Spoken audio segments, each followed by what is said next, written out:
大家好，我是 Rosie。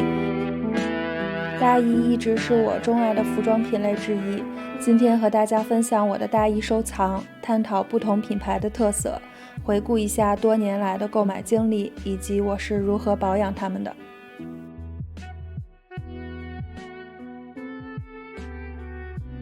首先是来自 Acne Studios 的经典款单排扣大衣，小窄领，长度到小腿的中部，颜色是有点泛棕的暗红色，剪裁是直筒型的，身上比较宽松，但肩膀和袖子很合身，所以不能配特别厚的毛衣。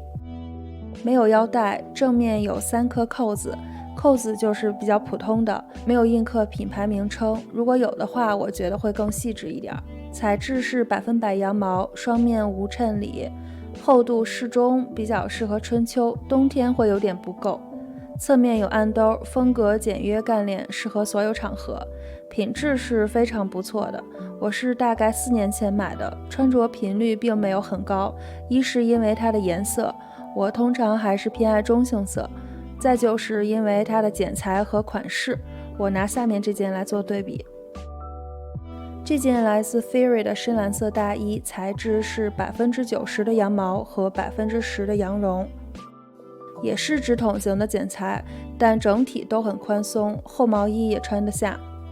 两侧也是暗藏的口袋，整体简洁利落，不累赘，长度到膝盖，行动起来非常方便。也没有腰带，其实没有腰带也有没有腰带的好处，有腰带的大衣走一段时间我就得往后摸一摸，看它还在不在。没有腰带呢，就能更随心一些。这件入手有7年左右，是我使用频率最高、穿得最狠的一件大衣，到现在还能保持这个状态，我真的非常感恩了。我只要出门就想穿它，好搭、舒服，非常的实用。Theory 是我喜欢多年的品牌，质量好，款式经典，性价比很高。这件大衣最大的优点是正面的2个部分有很大的重叠，保暖性非常好，如果敞开穿也会是宽松堆叠的状态，很大气不局促。那 Acne Studios 这件呢，它的正面完全没有重叠，有点单薄，虽然它更长，却没有 Theory 的保暖。其实也可以看作为单排扣和双排扣的区别，双排扣就是会有重叠的部分嘛。那 Theory 这件的特点是它就一个简单的暗扣，更加随意和洒脱，没有那么严肃。冬天穿这件都没有问题，但穿单排扣的就会觉得冷，所以我非常推荐大家可以找一下这种款式，它会非常实穿。Acne Studios 的质量也很好，但性价比适中。我购买是因为有段时间对这个品牌很有好感，这个款式和颜色的大衣我也没有，所以碰到了就入手了。穿着体验来讲，说实话没有什么打动人心的点，但也没有可以挑剔的地方。非要说的话，就是袖子有点长，大部分时间我都把它挽起来。那对于我个人来讲，已经有了这样一件或者说这个品牌的大衣，感觉好像就够了，不会让我有那种回购的欲望。我还是会更加关注一些他们家其他更加有创造性的单品。所以要不要购买他们的大衣，我觉得很大程度上取决于消费者对这个品牌的忠诚度。这个作品本身没有什么太大的亮点。这个款式是他们的经典款，每年都在出，每季会有不同的颜色。现在的售价比我买的时候上涨了20%左右，原价的话我不会考虑购买，打折的话还可以，最起码质量有保证。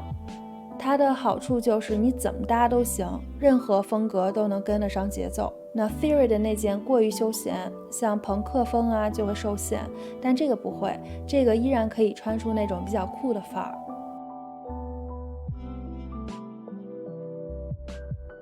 这件炭灰色的大衣来自 Joseph， 也是我喜欢多年的品牌。这是一件长款没有扣子的浴袍式大衣，但它是直筒型，比较合身的剪裁，也不太适合穿太厚的毛衣。整体非常简洁利落，前面有可重合的部分，但是不多，所以虽然它也比较长，但还是没有 Theory 那件保暖。它配有2根腰带，一长一短，短的这根上面有扣子，直接扣上就行了，不用打结。但我通常还是用这根比较长的腰带。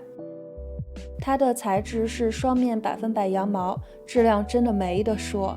这件应该是8年前左右买的，我都不敢相信竟然已经过了这么长时间了。我也是今天仔细看了以后才发现它的状态真的非常好，实在是不负我对 Joseph 这么多年的喜爱和信赖。这也是他们比较经典的一款大衣吧，反正每年都会出差不多的款式。Joseph 的风格很有那种女强人和大女人的范儿，其实也很妙。这些极简风格的品牌，别看设计上都差不多，但那个感觉还是非常不一样的。Theory 给人的感觉是职场精英，具有某种专业的 office lady。Joseph 给人的感觉更 solid， 更加有立场，更坚定的大 boss。有机会我们深入分析一下不同的极简品牌，它们之间的细微差别真的非常奇妙。当时买这件还挺有故事的，我记得特别清楚。当时跟2个好朋友一块去逛街，碰到这件我心仪已久的大衣正在打折，但是他们没有我的尺码了。然后工作人员帮我查到在附近的另外一个商场还有最后一件，我也不好意思让我朋友陪我一块去，就让他们去咖啡厅等我。然后我噔楞噔楞跑到另外一个商场把这件拿下，又噔楞噔楞跑回来找他们。一眨眼都这么多年过去了，我们现在都各自生活在不同的国家，虽然也常常联系，但还是非常想念他们。下面说2件斗篷，第一件来自 Benetton， 这件可有年头了，这还是我上学的时候买的，得有12、13年了。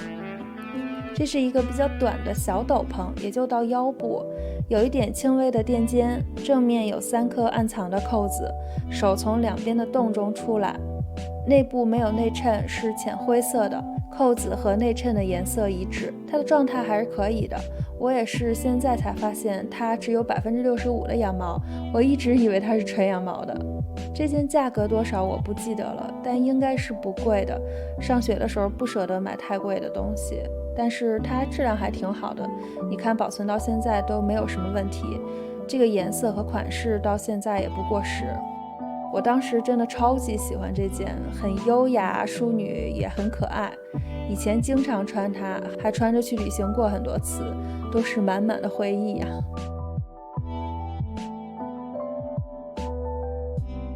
这件斗篷呢是我工作以后买的，但也有7、8年的时间了。这个长度更长一点，然后各种配置都更高级、更精致了一些。外观看上去很简单，但有很多小细节在里面。顶部有挂钩和1颗露在外面的扣子，往下走还有暗藏的4颗扣子，每个人都有自己的房间。扣子很有分量，质感很好。不扣扣子的时候，可以把扣子这一边放到外面来，也很有风格。侧面是开叉的，手从这里穿出来，这儿还有1个扣子，扣上的时候会更暖和一点，不太冷的时候可以打开，手能更加自由活动。里面是深灰色的，材质是78%的新羊毛，17%的粘纤和5%的聚酯纤维。它很像苏格兰格子毛呢，但更加细腻，手感非常好。布料的做工就很扎实，衣服的做工和针脚更是非常细致，无可挑剔。这件非常有英伦风、夏洛克的感觉，很复古。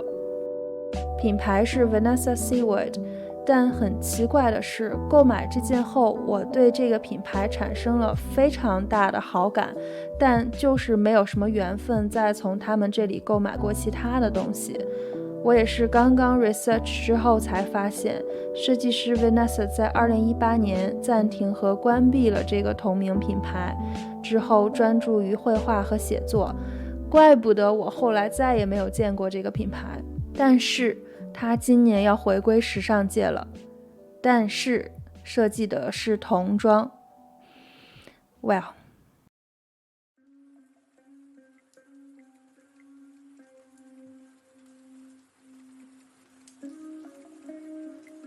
这件雨衣真的不简单，它有太多细节可以说了。它是专为爱好马术和户外活动的人设计的。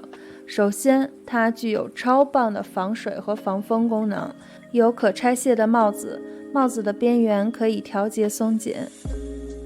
优雅的披风设计，雨水会从肩膀自然滑落。腋下有透气口，增加透气性。可调节的袖口，防雨更全面。外侧有2个口袋，内衬使用的是柔软的绒毛材质，手放在兜里的时候非常舒适。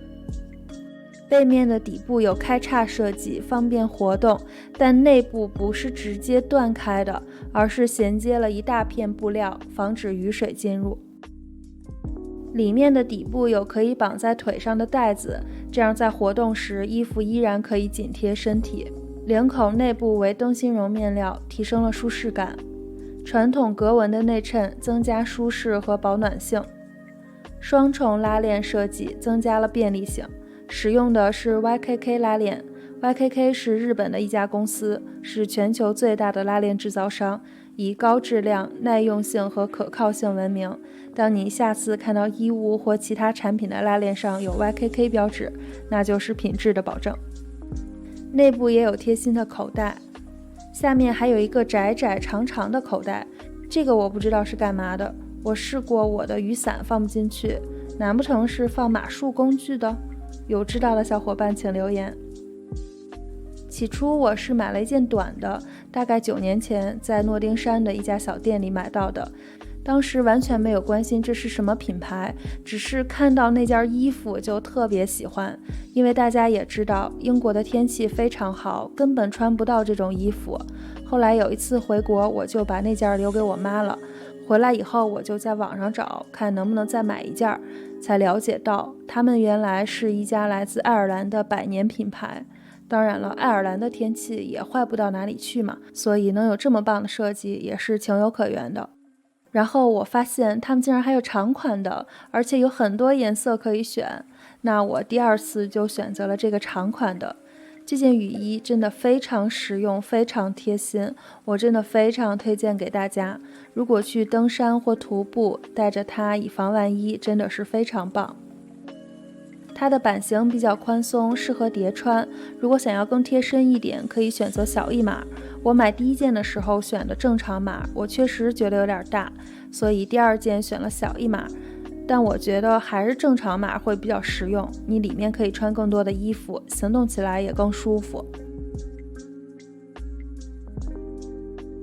下面这件风衣是我上学的时候买的，得有13年了，是一个短款的 trench coat。买这件我也记得非常清楚，他们在伦敦的 Carnaby Street 有一家2层楼小店，装修风格古香古色，非常西班牙风。那天下着小雨，窗户上还有雨滴，我就是在2层的窗户旁边发现的这件衣服，我一眼就看中了它。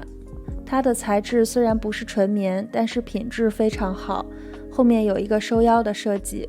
我特别喜欢手肘的部分有一个椭圆形的 patch， 这样更耐磨一些。内衬的上背部有一个折叠的部分，你这样活动起来的时候不会感觉那么紧。还有其他各个部分的剪裁和细节，能够看得出来这是一个非常细致的品牌，做工和质量都非常好。我特别喜欢观察这些小细节、小针脚啊什么的，处理得干净漂亮，让一个强迫症患者非常的舒适。这是一个来自西班牙的品牌，产地也是西班牙。很遗憾，那家店早就不在了。他们目前在英国都完全没有店铺了，但是在一些其他国家和线上都有经营。大家如果去西班牙、法国、葡萄牙，会有机会碰到他们的店面，官网可以查询和定位。下面2件来自国内的品牌马斯菲尔。这件黑色的大衣有着非常有趣的剪裁，整个是弧线型的，非常流畅的线条。下面呢是这样滑过去的，背面有开叉，所以很像燕尾服，很帅的感觉。正面有2个口袋，有方形的小翻盖，非常可爱，而且都是真兜，可以放东西。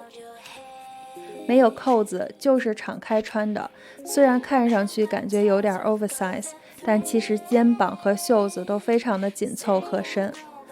我特别喜欢里面这一圈红色的衔接，跟黑色搭一块真太好看了。这款里面有内衬，这个材质也必须得有内衬。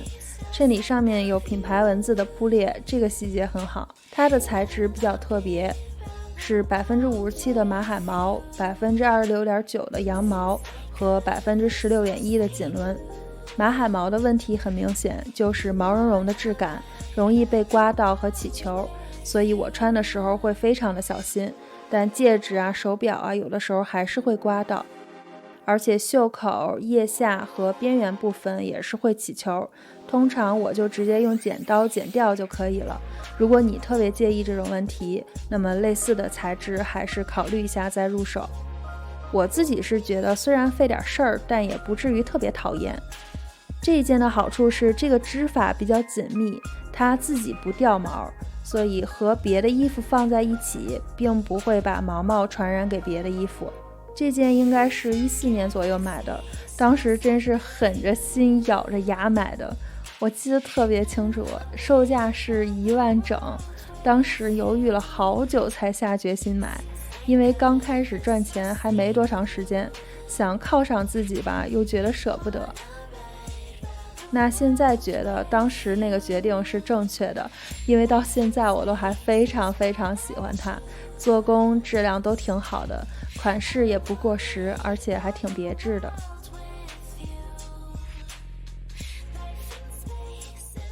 这件也是马斯菲尔的，和黑色的购买时间差不多，这件价格就还好，好像2-3千块左右吧。材质就不是那么好了，60%的粘线，40%的羊毛，一些细节也不如黑色那件。风格还是挺飒的，非常长到脚踝，上半身剪裁倒是还挺合身的，但口袋的位置太靠下了。我当时买这个就是冲动了，一时兴起买的，基本没怎么穿过。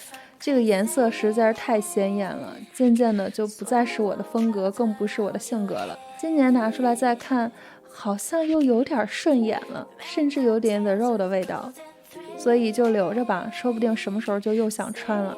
也给大家提个醒，如果你的衣橱是偏中性色的话，那购买鲜艳色彩的大衣的时候，还是稍微思考一下，看能不能搭得起来。马斯菲尔是我蛮喜欢的一个品牌，但他们的标价有点偏高了，都快赶上国际2线了。当然，大部分国际品牌在国内的标价更高，也是怪不得会有代购这个行业。后来我就很少在马斯菲尔买东西了，有一点不值得了。同样的价格可以在别的地方买到制作更加精良的作品，所以要不要买，很大程度上取决于设计有多好，以及性价比的高低。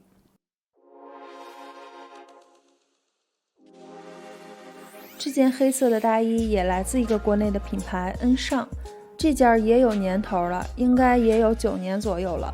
它的造型非常别致，前面没有扣子，侧面是像旗袍一样开叉的，然后底部全部都是流苏，没有腰带，整体简洁大方，剪裁非常合身，里面没有办法穿太厚的衣服，特别适合春秋。它很适合比较正式的场合。这件衣服从购买到现在我都一直非常喜欢，质量和做工都非常好，材质是90%的羊毛加10%的羊绒，双面无内衬。恩尚是我非常喜欢的一个国产品牌，他们的价格也不低，但是相较于很多其他的品牌来说就还好，性价比是真不低。他们的质量和做工虽然不是顶级，但还是很靠谱的，都是能穿得住的衣服。我有挺多他们的衣服都是10年加的年龄，到现在都还能穿。而且不知道他们的员工是不是有特别的培训过，我去不同城市不同商场的专柜，他们的工作人员都非常的友善和专业，所以每次的购买体验都非常好，就特别愿意跟他们买。这件也是恩尚的，是去年9月份买的，是目前最新的一件大衣。这件的面料呢是驼绒和桑蚕丝，真的非常非常的柔软和顺滑，并且有光泽，有衬里也非常的柔软，材质是聚酯纤维，但是质感就像丝绸一样。这件衣服的风格和剪裁非常类似 trench coat， 双排扣，高宽领，有肩章，有胸口挡片，有侧兜，外形边缘还是梯形的，袖口有可调节的绑带，背面有约克挡风片，底部有开叉，还配有一根腰带。扣子上有品牌名称，各个细节和做工都非常到位，非常的洒脱，类似军装的感觉。这件衣服我一开始看到还以为售价要几万块，结果买到手是7000多左右。这个布料如果在一些其他的品牌肯定是要上万的，所以我觉得这个还挺划算的。质感真的相当的好，别看它这么长这么大一件衣服，但叠起来也就一小块，这跟它的厚度有关系。它不是冬天的特别扎实的那种衣服，是很精致很适合春秋的那种。这个布料是有光泽的，我拿它和 Max Mara 的羊绒大衣放在一起看一下，这个衣服单看也挺棒的，但要跟 Max Mara 比的话还是有差距。怎么说呢，毕竟这两件的材质和价格都差很多，也没办法横向比较，它本身还是非常令人满意的。N 上最大的优点是版型和剪裁非常适合亚洲人的身材，不会有袖子过长啊这类的问题。他们的衣服给我的感受是穿上特别板正，特别提气的那种感觉，很有精神。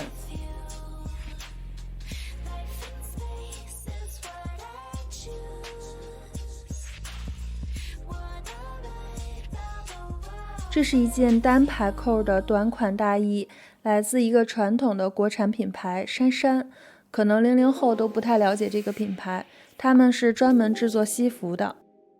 这件衣服真的是有历史了，大约是14年前为了毕业以后找工作买的。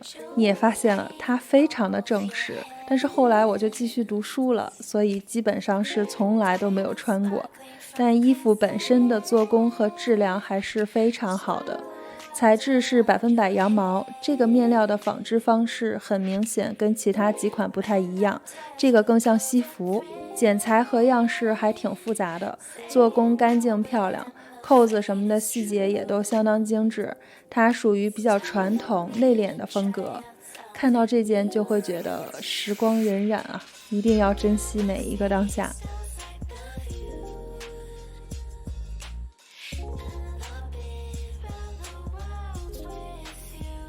下面来到两件比较薄的风衣，这款深蓝色的来自 Emporio Armani， 之前好像也和大家分享过，它的长度非常的长，都快到我脚踝了，所以当时试穿的时候还挺纠结的，要不要留下。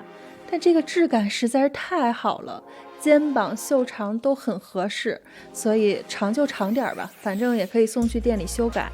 实穿之后呢，发现其实也没有不方便，感觉还挺好的。这款的材质是聚酯纤维，它的垂坠度非常的好，很有分量，很适合春秋天早晚温差比较大的时候穿。我还蛮推荐大家入手一个类似的风衣，换季的时候穿真的很方便。Emporio Armani 是我非常喜欢并且钟爱多年的品牌，他们注重质量和细节，风格简洁利落大方，而且我很喜欢他们家的男装，真的特别帅。他们是我追踪特别紧密的一个品牌，每一季都会入手几件，有机会和大家分享这个品牌的合集。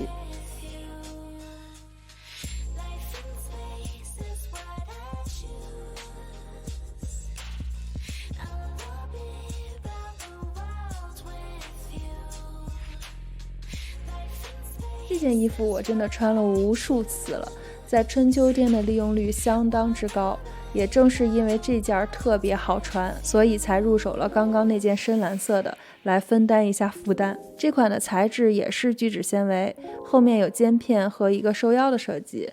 这款长度刚刚好，非常合身，到小腿中部，比刚才那件明显的利落了很多。颜色是我非常喜欢的蓝绿色，可能镜头里拍不太出来，实看的话还是挺令人惊艳的。我几乎每次穿出去都会收到一些赞赏，我就觉得这件衣服真是买值了。它来自一个国内的品牌爱特爱，价格也还好，性价比很高，可惜后来就再没从这个牌子碰到合适的衣服。这件衣服应该买了有7、8年了，它的做工还是蛮好的，但跟 Emporio Armani 那件一对比，略显单薄。布料的质量和一些细节的地方还是有很大差距的，但它也有自己的闪光点，我依然非常喜欢这一件。另外分享一个小方法，如果你怕大衣的腰带会移动或者掉出来，可以在腰部两侧的扣眼的位置打个结，这样它就不会移动了。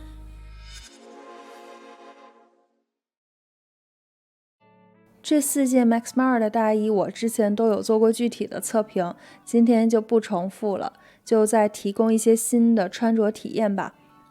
羊绒大衣给我的衣橱带来的影响是毁灭性的，有了它的对比，我就觉得其他的大衣都不够好，分量都不够，很多我以前钟爱的款式都被搁置了，真是有了对比就有了伤害。如果大家还在纠结冬天的大衣要选哪一款，就直接选羊绒的就好了。冬天我真的大部分时间都在穿它，一是因为它特别暖和，二是因为好搭配，拿起来套在身上就出门。101、801的穿着频率并没有很高，它相对来说更 stiff 一点，没有羊绒款那么有流动性。沙白色这件依然是我的最爱之一，剪裁合身且舒适，颜色和厚度更适合春秋，所以羊绒款倒是没有撼动它的地位。我也非常推荐大家入手一款类似的浅色的大衣。牛仔大衣我再夸一次，它真的非常实用，特别适合春秋和换季。不一定非得是这个品牌，大家可以自己斟酌和挑选品牌和款式。就是说牛仔材质的大衣的这个类型，非常推荐给大家考虑。Max Mara 的大衣会让我有不断回购的冲动，这可能就是凭实力留住消费者吧。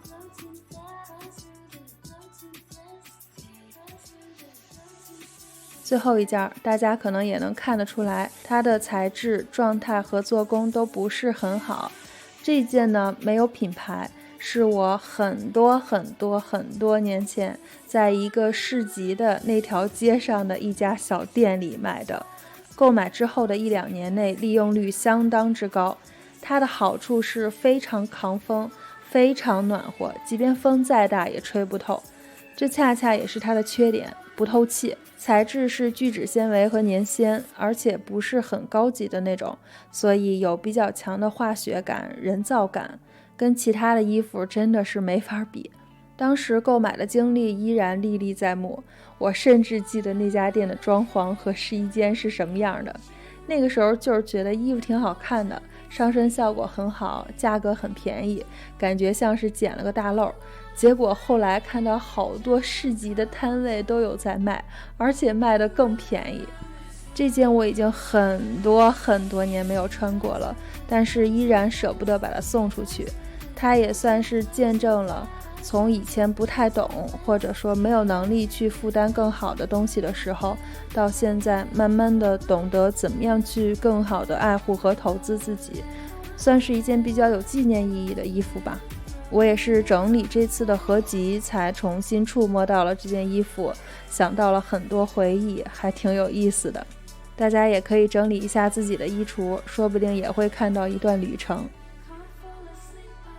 如果让我只留下3件大衣，我会选择 Theory 的那件， Max Mara 的羊绒以及 Max Mara 的牛仔。基本上我是从实用性来考虑，这3件可以 cover 所有的季节和不同的场合，而且质量都很好，也不容易坏。不一定非得选一样的，只是说这3件的材质和款式给大家参考。存放的时候我绝对不会把它们叠起来，肯定是要悬挂起来。我非常喜欢 MUJI 的这款白色衣架，但是大衣普遍都比较重，把它坠的都有点变形了。其实最理想的衣架是这种比较宽的，它能提供更好的支撑，但它就比较占地儿，我的衣橱已经塞不了了，所以还在找合适的替代品。如果大家有好的推荐，请留言分享。防虫的问题，我用的是这种雪松木条，放置在衣橱的角落和大衣的口袋里。如果大衣上有粘毛，而你没有粘毛滚轮的话，其实可以用这种胶带来代替，就普通的就可以了，不需要去巴黎世家买。再说清洗的问题，羊毛羊绒大衣千万不要自己洗，大家也看到我展示的水洗标上面基本上都是不能水洗，只能干洗的，也请大家务必参考自己的大衣的水洗标。很多人问我能不能自己手洗，或者用洗衣机的羊毛模式洗，那手洗机洗不都还是水洗吗？如果洗了只能干洗，请乖乖的送到洗衣店。如果非要让我说的话，那就是能不洗就不要洗，一旦洗过就会多多少少的有点变化。我一个朋友把他的羊绒大衣送去给干洗店洗过之后，他说那个质感就跟以前不一样了，而且还有一股味道。当然这可能是极个别的案例，我也不是说一定不能洗，越洗越会减少它的寿命，这是肯定的。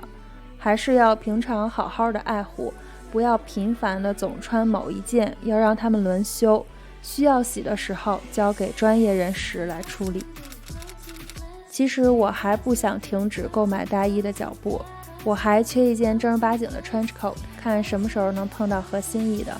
我还想要一件黑色的羊毛或羊绒大衣，要宽松一些，适合日常穿的版型。我还很期待入手另外2个品牌的大衣 The Row 和 Lulu Studio， 看上去都挺有范儿，挺靠谱的。